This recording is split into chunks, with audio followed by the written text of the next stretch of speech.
आज मैं एक्सप्लेन करूंगा वीक हीरो मानवा का एपिसोड नंबर 2। और अगर तुम लोगों ने पहला एपिसोड नहीं देखा तो मैंने अपने चैनल पे वो ऑलरेडी एक्सप्लेन कर रखा है, तुम लोग जाके उसे भी देख सकते हो। एपिसोड की स्टार्टिंग में हमें 8वीं क्लास का सीन दिखाया जाता है। क्लास में हमें दो बंदों का सीन दिखाया जाता है। इसका नाम बेन पार्क है और इसका नाम एलेक्स गो। बेन एलेक्स से बोलता है, हे एलेक्स, मुझे लगा था कि तुम कोल्टन चोई को कुचलने वाले हो और तुम्हें लगा कि तुम कुचले नहीं जाओगे। एलेक्स बोलता है, तू क्या चाहता है बे? बेन बोलता है, मुझे बताते हुए दुख हो रहा है पर वो तुमसे पहले ही किसी और से पिट चुका है। उन्हीं के पास जो तीसरा बंदा बैठा था वो बोलता है, किससे पिटा वो? उतने में ही एलेक्स बोलता है, क्लास 3 से या फिर क्लास 9 से। बेन बोलता है, मुझे भी अच्छे से नहीं पता है लेकिन मैंने सुना है किसी भूरे भूरे बच्चे ने उसको क्लास में बांध दिया और उसके थप्पड़ ही थप्पड़ मारा। और वो तीसरा बंदा फिर से बोलता है, उसे बांध दिया और उसके मारा। एलेक्स बोलता है, मैं कसम से बोल रहा हूँ तुम्हारी स्टोरी बहुत अच्छी थी, कहानी अच्छी बना लेते हो, तुम्हारी कहानी तो बहुत बढ़िया है लेकिन आधी है और अगली बार से अपनी कहानी में थोड़ी सच्चाई डालने की कोशिश करना। और वो तुमने क्या बताया, उसने बांध दिया उसको? वो क्या कोई सिपाही है जो कि बांध कर मारता है? फिर हमें एक पुराना सीन दिखाया जाता है जिसमें कोल्टन चोई और एलेक्स की लड़ाई हो गई थी बास्केटबॉल खेलते हुए। और अभी वाला एलेक्स बोलता है, मुझे किसी और दिन कोल्टन चोई को मारने का मौका मिलेगा। बेन एलेक्स से बोलता है, चलो क्लास 5 में चलते हैं, तुम खुद ही देख लेना और मुझे झूठा साबित कर देना। एलेक्स धीरे से बोलता है, क्या ये सही कह रहा है? अगला सीन हमें क्लास 5 के बाहर का दिखाया जाता है।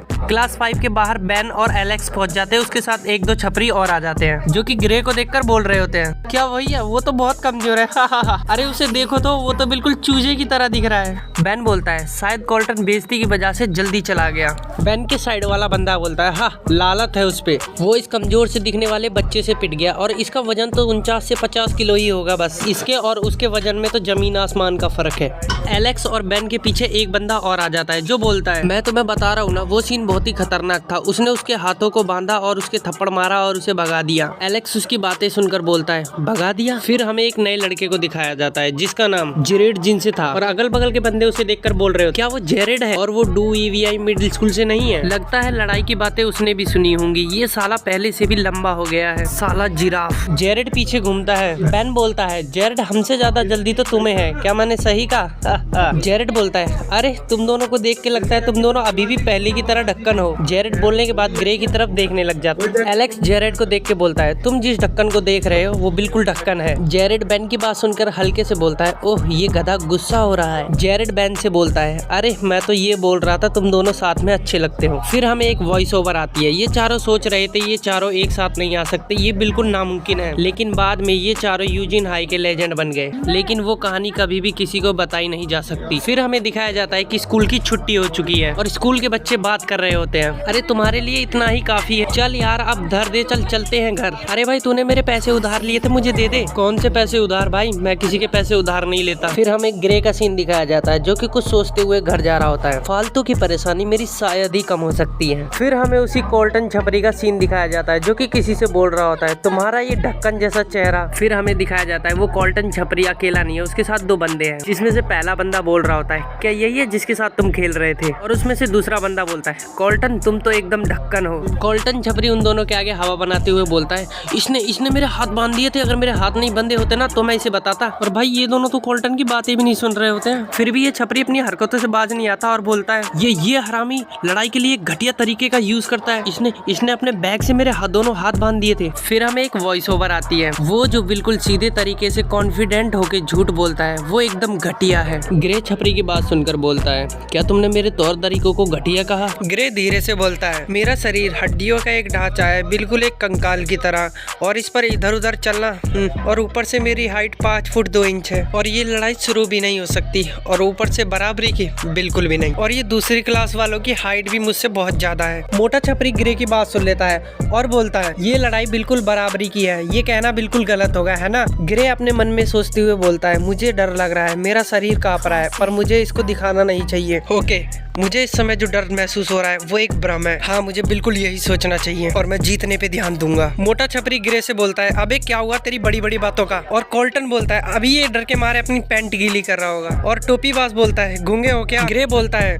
ये जो सामने है सबसे पहले मुझे इसी से छुटकारा पाना होगा। कोल्टन बोलता है, देखो इसे कांपते हुए। हा हा हा हा। ग्रे अभी भी सोच रहा होता है, मैं इन्हें उस डर का एहसास कराऊंगा जो कि मैं कर रहा हूँ। मोटा छपरी बोलता है, बच्चे मार खाने का टाइम हो गया। ग्रे अपने मन में सोचते हुए कहता है, इसके लिए तो मुझे तेज होने की भी जरूरत नहीं है। इतने में ही मोटा छपरी ग्रे को मारने के लिए हाथ आगे बढ़ाता है। ग्रे उसे नीचे झुक के डॉज कर लेता है और उस मोटे के पैंट को नीचे से पकड़ के उसे उठा देता है, जिससे वो मोटा नीचे गिर जाता है और उस मोटे के ऊपर चढ़ के उसकी ठुड्डी में लात मार देता है, जिससे उस मोटे की हालत वहीं पे खराब हो जाती है। वो टोपी वाला छपरी ग्रे को देख के बोलता है, तू साले ढक्कन। ग्रे जल्दी से मिट्टी उठाता है और उस टोपी वाले के आंखों में मिट्टी डाल देता है और वो चिल्लाने लग जाता है और बोलता है, इस साले ढक्कन ने मेरी आंखों में मिट्टी डाल दी। ये सब टोपी वाला बोल ही रहा होता है, इतने में ही ग्रे आता है, घूम के उसकी आंख में अपना फोन मार देता है और ये सब देख के तो कॉल्टन की बिल्कुल फट जाती है। और वो टोपी वाला अभी भी कर रहा होता है, ओ मेरी आंख, ओ मेरी आंख। और वो मोटा अभी भी करा रहा होता है, आ आ कर। कॉल्टन ये सब देख के मन में सोचता है, ये बंदा आखिर है कौन? हाँ मेरी आंखें। इतने में ही ग्रे उस छपरी से बोलता है, मुझे तुम्हें बताने की जरूरत तो नहीं है कि मैंने तुमसे क्या कहा था। अगर तुमने कोई सीन फिर से क्रिएट किया तो मैं तुम्हारी आंखें बाहर निकाल लूंगा। इतने में भाई ग्रे अपनी बेल्ट को खोल लेता है और उस छपरी की और ज्यादा फट जाती है और वो कहता है,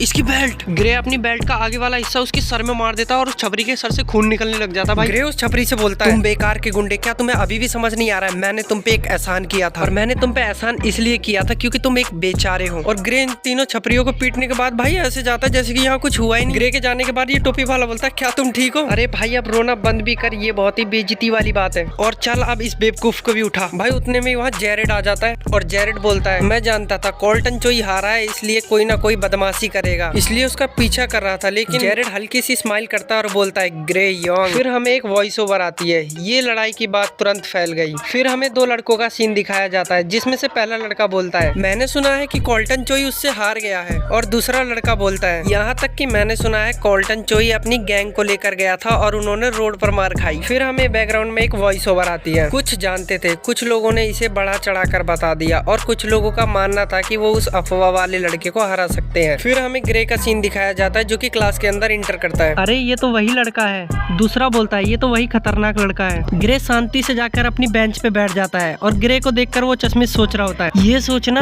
कि ये लड़का इतना डरावना लड़का था पिछली बार इससे जो मैंने बकवास कहलवाया था। फिर हमें उस चश्मिश का एक पुराना सीन दिखाया जाता है। चश्मिश ग्रे से बोलता है, क्योंकि तुम और मैं एक जैसे हैं तो मुझे तुम्हें एक सलाह देनी है, तुम उस कॉल्टन से आंखें मत मिलाना, नहीं तो वो तुम्हें जान से मार डालेगा। ग्रे बोलता है, ठीक है मैं समझ गया। फिर हमें दिखाया जाता है मास्क पहना हुआ एक बंदा क्लास में आता है और बोलता है, चुप रहो तुम सब। चश्मिश उस मास्क वाले लड़के को देखकर बोलता है, लगता है कुछ होने वाला है। और वो मास्क वाला लड़का ग्रे को ही घूर कर देख रहा होता है। ग्रे भी उस मास्क वाले लड़के को घूर के देखता है। मास्क वाला लड़का चेयर लेता है और उस पर बैठ जाता है और ग्रे से बोलता है, ओए तुम। ग्रे बोलता है, क्या? मैंने सुना है कल तुमने कॉल्टन चोई, रोइस और एडिट को मारा और उन्हें मारकर वहाँ से भाग गए, क्या ये सच है? फिर हमें उसी चश्मिश का सीन दिखाया जाता है जो कि ग्रे को देखकर सोच रहा होता है, क्या ये सच है ग्रे यॉन? वो बातें बिल्कुल सच है। वो मास्क वाला लड़का ग्रे से बोलता है, चलो मैं उस पागल कॉल्टन चोई को भूल भी जाता हूँ, तो कॉल्टन को छोड़ के तुमने जिन दोनों को मारा है उनमें से एक मेरा चचेरा भाई है, इसलिए अगर तुम मुझसे माफी भी मांगोगे तो मैं इस बात को यहीं भूल जाऊंगा। और तुम्हें ये जानना जरूरी है कि मैं कौन हूँ, है ना?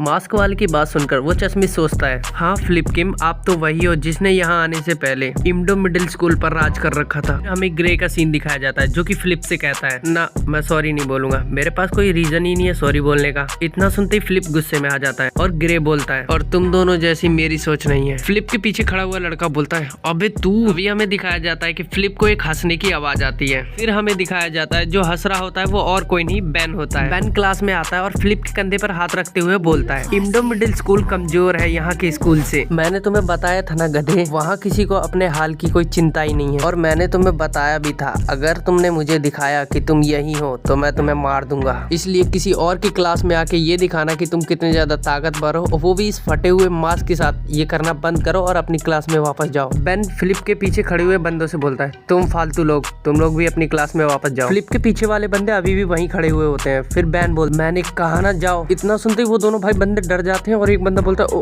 ओके, और दूसरा बंदा अपने मन में सोचता है ये तो साइको बेन पार्क है। ग्रे लोगों की बातें सुनकर बोलता है, ये लोग यहाँ कर क्या रहे हैं? बेन बड़े प्यार से बोला है, हमें परेशानी के लिए माफ कर दो। ग्रे बोलता है, नहीं मेरा मतलब ये नहीं था। और बेन फिलिप को क्लास से बाहर ले जाता है और बोलता है, तुम लोग वापस से पढ़ाई शुरू कर सकते हो। फिर से हमें उसी चश्मिश का सीन दिखाया जाता है जो कि सोचते हुए बोल रहा था, वाह क्या बात है, बेन पार्क ने इससे सॉरी बोला, इस बंदे से। इसके पास काफी ज्यादा स्किल्स है और ये बहादुर भी है और ये बहुत ही अच्छी बात है। अब मुझे अंदर से फीलिंग आ रही है स्कूल का ये साल बहुत ही अच्छा होने वाला है, मैं लक्की हूँ। फिर हमें फ्लिप का सीन दिखाया जाता है जो कि छत पे बैठे हुए बोल रहा होता है, उस पागल बेन ने मुझे सबके सामने ऐसे दिखाया जैसे कि मैं कोई गधा डाउन। फिर हमें दिखाया जाता है फ्लिप के कंधे में दर्द हो रहा होता है क्योंकि बेन ने उसका कंधा ज्यादा जोर से दबा दिया था। फ्लिप सोच रहा होता है अगर मैं उस पागल से लड़ूं तो मुझे पहले ही पता है कि क्या होगा। फ्लिप अपनी सिगरेट को फेंकते हुए कहता है मैं तुम्हें वापस ले आऊंगा किसी दिन घटिया बैन। और वो अपनी फोन की स्क्रीन में देखने लग जाता है और वो किसी का नंबर देख रहा होता है और वो बोलता है